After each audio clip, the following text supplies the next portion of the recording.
अस्सलाम वालेकुम क्लास। आज हम क्लास 9 के मैथ की एक्सरसाइज 2.4 का क्वेश्चन नंबर 1 का पार्ट 1 करेंगे।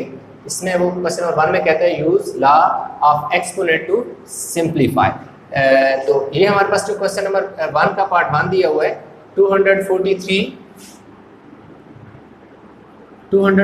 पावर -2/3, 32 की पावर -1/5, 196 की पावर -1 और ऊपर उसने स्क्वायर रूट दिया हुआ है।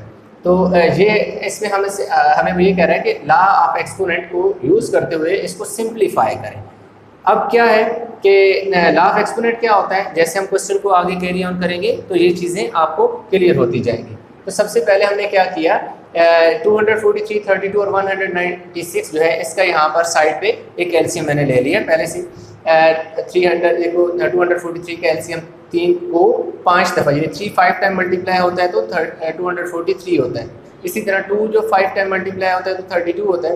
इसी तरह 2 टाइम और फिर 7 से मल्टीप्लाई, फिर 7 से मल्टीप्लाई तो 196 बनता है। तो अब हम क्या करेंगे, जहाँ पे हमारे पास 243 आया हुआ है वहाँ पर ये जो उसका हमने प्राइम नंबर निकाले हैं, फैक्टर निकाले वो हम लिख देंगे। तो हमारे पास 243 की जगह हम क्या लिखेंगे, 3 को 5 दफ़ा लिखेंगे। ये बहुत इंपॉर्टेंट क्वेश्चन है। मैं कोशिश करूँगा कि एक एक स्टेप को बहुत अच्छी तरह एक्सप्लेन करूँ ताकि आप लोगों के माइंड में किसी किस्म की कोई कन्फ्यूजन ना रहे।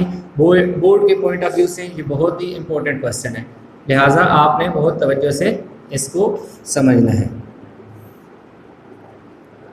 196 एलसीएम हमारे पास 2 multiply by 2 multiply by 7 and multiply by 7 और बाहर पावर -1 मल्टीप्लाई बाय 1/2। अब ये 1/2 कहाँ से आया? ये 1/2 जो है इसका जो स्क्वायर रूट है ना, ये 1/2 उसकी वजह से यहाँ आ रहा है। तो -1 तो हमारे पास ये है ना, लेकिन इसके ऊपर स्क्वायर रूट भी है। वो जो स्क्वायर रूट है उसकी पावर हमारे पास 1/2 जो है इस वाली पावर से मल्टीप्लाई हो जाएगी। बाकी जो एक्सपोनेंट है वो सेम है। अब हमारे पास यहाँ पे 3 कितनी दफ़ा है? हाँ, अब बात होती है जो था लॉ ऑफ एक्सपोनेंट किस बला का नाम है वो यहाँ पे एक्सप्लेन मैं करता हूँ। अब ये है लॉ ऑफ एक्सपोनेंट में ये चीज़ होती है कि अगर बेसिस एक जैसी हो, बेसिस एक जैसी से ये मुराद है कि अगर यहाँ यूँ लिखा हो 3 सपोज मेरे पास 3 एक्स की पावर 3 है इंटू एक्स की पावर 2 है इंटू एक्स की पावर 1 है। तो अब इसमें क्या है कि ये जो नंबर है ना इसको हम क्या कहते हैं, बेस कहते हैं। ये जो है इसको हम कहते हैं एक्सपोनेंट। एक्सपोनेंट यानी से आप दूसरे अल्फाज में क्या कहते हो, पावर भी कहते हो। तो अब इसमें बेस x है, एक्सपोनेंट 3 है, यानी x बेस है और 3 इसकी पावर है। अब देखो ये भी x है, ये भी x है, ये भी x है। इनमें देखो बेस सेम है, पावर बेशक सेम हो या डिफरेंट हो वो मैटर नहीं करती। लॉ एक्सपोनेंट में ये चीज़ है कि जब बेसिस एक जैसी हो, मतलब एक ही नंबर एक से ज़्यादा बार हो तो उसकी जो पावर होती है वो क्या एक्सपोनेंट होता है, वो ऐड हो जाता है। यानी 3 + 2 + 1 तो x की पावर कितनी आ जाएगी, 6 आ जाएगी। This is what the law of exponent is. ठीक है, तो ये लॉ ऑफ एक्सपोनेंट है जिसमें क्या कहते हैं, बेस एक जैसी हो तो पावरें इकट्ठी हो जाती हैं। तो यहाँ पे हमारे पास देखो, अच्छा सॉरी, यहाँ पर मैंने इसके क्या लिखने थे, फैक्टर लिखने थे, जो मैंने यहाँ पर 32 ऐसे लिख दिया। तो 2 जो है मैंने यहाँ पर लिखना था वो 5 टाइम -1। अब 2 2 4, 4 2 8, 8 2 16, 16 2 32 यहाँ पे जो है इसका एलसीएम निकला हुआ है जो इसके प्राइम फैक्टर हमने निकाले थे। ठीक है, तो इस लाइन को आप आगे एक्सटेंड कर दो। अब यहाँ पर हमारे पास क्या है, बेस जो 3 है वो रिपीट हो रही है। तो इसमें क्या होगा, जब बेस क्या हो रही है, रिपीट हो रही हो, बेसिस आपस में मल्टीप्लाई हो रही हो, सेम बेस आपस में मल्टीप्लाई हो रही है तो उनके एक्सपोनेंट जो होते हैं वो ऐड हो जाते हैं, यानी पावर ऐड हो जाती है। ये भी पावर है, ये भी पावर है, ये भी पावर, ये भी। तो यहाँ पे हमारे पास पावर कितनी है, 1 2 3 4 5, यानी इनकी पावर ऐड हो गई, 3 की पावर 5 हो गई, मल्टीप्लाई बाय -2/3।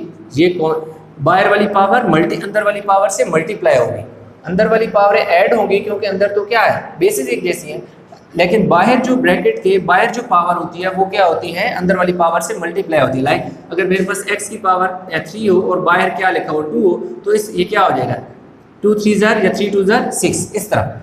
तो इन पावरों को ऐड नहीं करना कि आप 3 और कहीं ये यूँ लिख दो कि x की पावर 3 + 2 5, ऐसा आप नहीं लिख सकते। ये बाहर की पावर, ब्रैकेट की जो बाहर है वो अंदर वाली पावर से मल्टीप्लाई होगी। अब इससे आगे अगर चलें आप तो हमारे पास 2 1 2 3 4 5 दफ़ा है और बाहर वाली जो पावर है एक्सपोनेंट है वो मल्टीप्लाई होगी। इसी तरह नीचे अगर देखें 2 कितनी दफ़ा है हमारे पास, 2 हमारे पास 1। अच्छा यहाँ पर एक और चीज़, अब यहाँ पे तो हमने क्या किया, सारी पावर को एक नंबर यहाँ पर 5 दफ़ा था उसे हमने पावर 5 लिख दिया, इधर भी 5। यहाँ 1 2 3 4 नंबर है हमारे पास। क्या मैं 2 की पावर 4 लिख सकता हूँ? बिल्कुल भी नहीं लिख सकता। क्या मैं 7 की पावर 4 लिख सकता हूँ? वो भी मैं नहीं लिख सकता।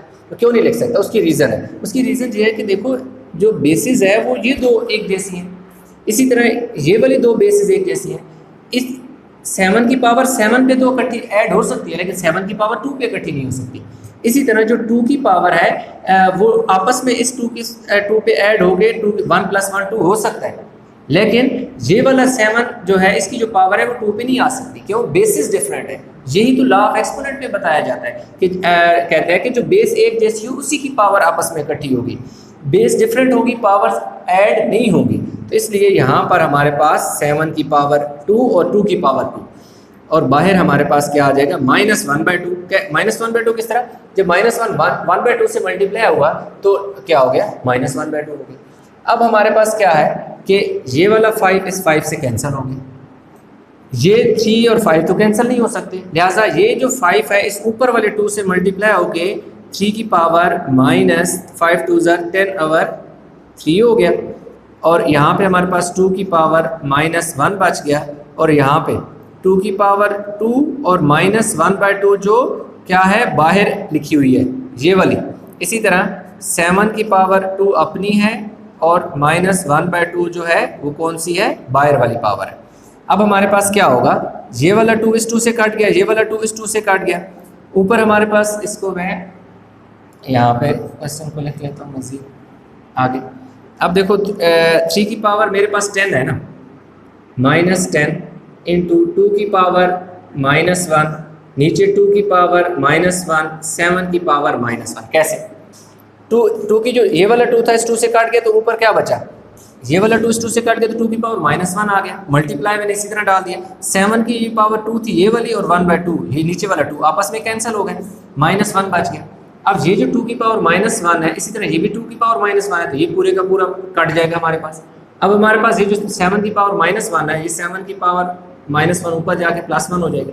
नीचे 3 की पावर मेरे पास क्या आ जाएगी? 10 आ जाएगी, 10/3। अब 10/3 जो है 3 का टेबल 10 पे नहीं जाता, तो अब हम इसको क्या करेंगे? 10 को ब्रेक करेंगे, ऐसे नंबर में ब्रेक करेंगे जिस पे 3 का टेबल जाए। 7 आ गया। अब देखो 3 की पावर जो मेरे पास है 9 + 1 और ये जो 3 है इसको ये नीचे लिख दिया। अब मेरे पास 7 और 3 की पावर क्या हो गया? 9/3 + 1/3। ये जो है इसके नीचे दोनों पावर क्या कर ली मैंने? सेपरेट कर ली। अब 3 1 3, 3 3 9 हो गया। अब मेरे पास देखो 7 आ गया और 3 की पावर 3 और 3 की पावर 1/3। अब इस स्टेप में मैंने ये किया, ये जो 3 की पावर 3 और 1/3 को मैंने अलग-अलग कर लिया क्योंकि 2 एक्सपोनेंट बच गए ना। एक स्टेप में रिपीट कर देता हूँ। देखो मेरे पास 7 है ना, डिवाइड बाय 3 की पावर 3 + 1/3 बचा था क्योंकि 3 3 9, 3 की पावर 3 बच गया + 1/3। तो इसलिए इस 3 के नीचे बेस जो है अलहदा कर दी और इसके नीचे बेस अलहदा कर दी। उससे क्या होगा? 7 आ गया। 3 की पावर 3 के 3 कितनी दफ़ा है? 3 दफ़ा। 3 को 3 दफ़ा मल्टीप्लाई करने से क्या होता है? 27 होता है और नीचे ये 3 आ गया और यहाँ पे क्या आ गया? 3 आ गया। तो ये इसका क्या हो गया? क्यूब। ये जो 1/3 थी इसका क्या हो गया? क्यूब रूट बन गया। तो हमारे पास ये जो क्वेश्चन है यहाँ पर एंड हो गया। तो इस तरह ये बहुत इंपॉर्टेंट क्वेश्चन है बोर्ड के जो पेपर है उसके एग्ज़ाम के पॉइंट ऑफ व्यू से, ठीक। तो यहाँ पे हमारे पास ये क्वेश्चन कंप्लीट हो गया है।